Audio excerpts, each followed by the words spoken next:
CDL Year in Review. If you would please like, comment, subscribe to the video. You know what I'm saying? Like, comment, subscribe, share this with your friends, all that good stuff. So I'm gonna start from the beginning of the year. We're gonna go all the way to champs, and then we're gonna give a tier list at the end. So stick around for the tier list. You know what I'm saying? Um, so beginning of the year, we had Major One. I believe it was in Boston. Yeah, that sounds about right. Um, honestly, beginning of the year was a blur. I mean, we had some roster changes at the beginning of the year. We had Draza join Phase, Kenny and Pred join Optic. Envoy replaced Hixie on Toronto. We had a bunch of roster moves with Thieves during the year. Um, but overall, it was a pretty steady year as far as roster mania and stuff like that. It was pretty chill. Boston made a ton of roster changes, too many to keep up with. They kept Snoopy around for too long. I think he might be the issue, but we'll get into that in a minute. I don't think they won a match on land. I'm pretty sure this year. Um, so beginning of the year, we had Toronto win the first major of the year. Um, typical Toronto fashion. I mean, they beat Atlanta FaZe super dominant in the grand final. So, all right. So we move on to Major Two. Major Two, Atlanta FaZe got their revenge and won against Optic Texas in the grand final. Pretty convincingly. I think it was about 4-1. I'm pretty sure they won on Reno S&D. And yeah, that's about it with the Major Two. With Major Three, we saw Optic Texas finally grab that victory, and in Toronto, Atlanta FaZe's Major Two victory within Miami, hosted by the Miami Heretics, and Optic finally got their victory in Toronto. Sold out crowd. Dashy got in front of his home crowd. Shotzi won MVP. Oh, I should have probably said who won MVP in each major. I'm sorry. Major One's MVP was Kleenex.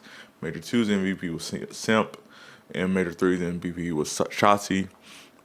After play phenomenal. They got knocked down to the loser bracket by Toronto Ultra. And they beat the top four teams in this order.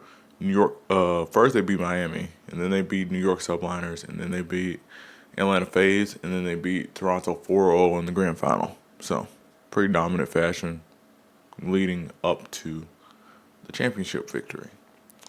Finally, we had Fate Major 4, which was held in Burbank, California. It was a closed event, no fans, stuff like that, because the team that was gonna host the major, which was Toronto, no, it was Carolina Royal Ravens.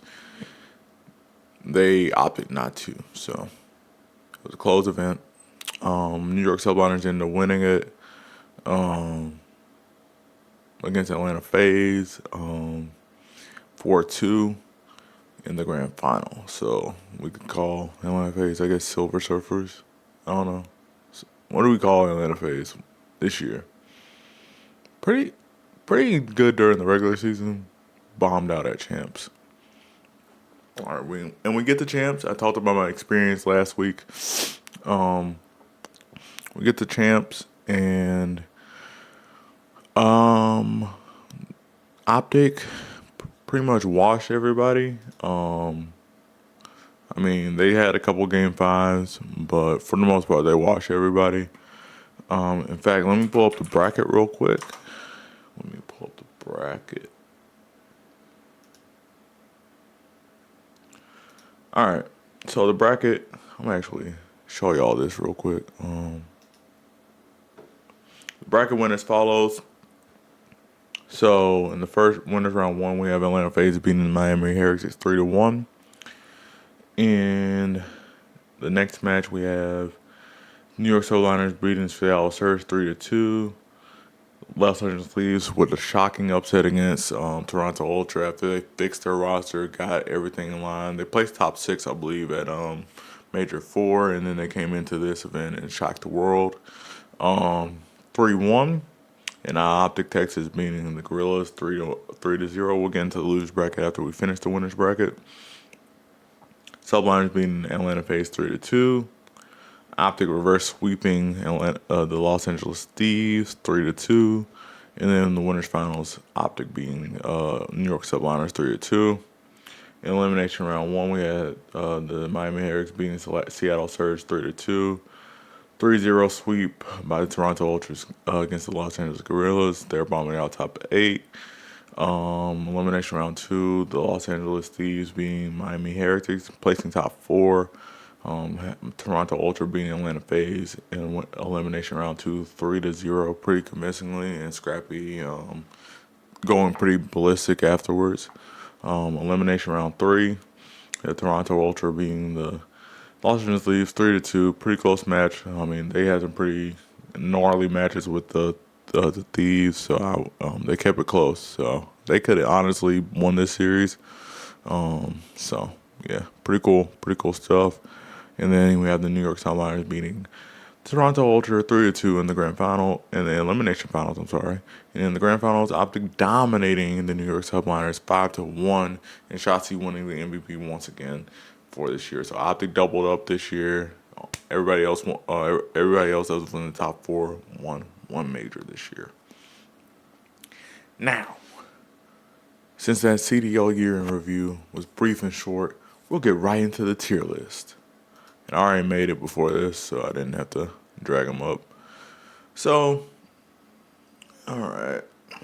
We'll start from the bottom. Indeed tier. Not winning a single land match. And going top 12 every single land this year. We have the Boston Breach. With several roster changes except leaving Snoopy on the roster. In C tier, in this order, we have the Los Angeles Guerrillas, who placed top 8 at Champs. So I put them there because they didn't really perform until the Major 4. I mean, technically they placed top 6 at every land except Major 4 where they placed top 3. But they placed top 8 at Champs. So they're the best of the C tier, but they can't be in B tier because they didn't really perform well enough to be B tier for me. We have the Vegas Legion, who almost made champs, Minnesota Rocker, who almost made champs, and we have the Royal Ravens, who almost made champs as well. Los Angeles Thieves are the top of B tier because they placed the best out of the B tier teams at champs. And also they fixed their roster. The final roster ended up being Crimp, Nasty. Crimp actually signed my Easy, which was pretty cool. Crimp, Nasty, Ghosty, and Joe Thieves. And they placed top 4 at champs, so can't really get mad at that. Miami Heretics, who placed top 6 at champs. And they also beat the Seattle Surge at champs, so I'm going to put them above. In the A tier, we have the Toronto Ultra at the top of the A tier because they were very consistent on land this year. They were placed, I don't think they placed outside of the top 4 this year. Atlanta FaZe, unfortunately, I don't believe FaZe beat Ultra at all on land this year, so that's why I put FaZe behind Ultra in the A tier. And the New York Subliners at the bottom of the A tier because they really didn't catch fire until the end of the year. And that's why I put them in A tier at the bottom of the A tier because they didn't really catch fire till the end of the year. They placed top 12 at the first land, and they placed top 4 throughout the year. So I give them the bottom of A tier. In S tier, the only team that should be in S tier is Optic Texas because they won champs. They also won Major 3. They didn't place outside the top 3 except for Major 4 where they placed top 12. And that's my reasoning behind putting Optic in S tier because they won champs. And they also had a relatively good year outside of Major 4. I'm sorry. That being said, I hope y'all enjoyed the CDL year in review, year 4. Year 5. 2020, 2021, 2022, 2023, 2024. I guess you could call this year 5. So Call of Duty League, year in review, and also a tier list just to spice it up a little bit. If you would, please give this video a like, comment, subscribe, share this with your friends, and also give me constructive criticism and feedback on what you want to see from me in the near future. So we'll see you guys in the next video. Peace.